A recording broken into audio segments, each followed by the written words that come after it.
I was at Boston for a year. That's only a year course. So I got Oh, the higher certificate there, digital music composition and production. Next year, then I went to CAE to go do my sound engineering diploma. See, it's supposed to be a BA degree, but I passed matric so bad that I can't get to the degrees anymore. yeah. Even though my marks are really on Uh, cum laude, but you still can't get the BA, man. So I have a diploma in damn. sound engineering now. I never failed, mind you, I never failed, but I never failed anything. Always did the best. In high school, man, but I was barely passing stuff. But it's because you know don't have an interest in stuff, man. You know, Of you don't course, have yeah. lots of wiskunde, lots Yeah. of geskiedenis. You know, dan lewe ons verkeerde goed But anyway.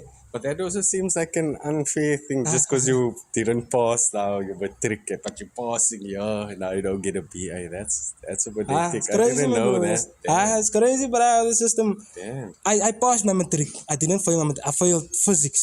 Mm. I failed physics. I passed my matric, but I couldn't get a BA in audio engineering because I didn't get a BA in matric, like that bachelor's degree, Mm. baccalaureus Oh, thing. Change. I got a diploma, so I can only get a diploma. Messed up. that's messed up. I mean, you I actually never knew that.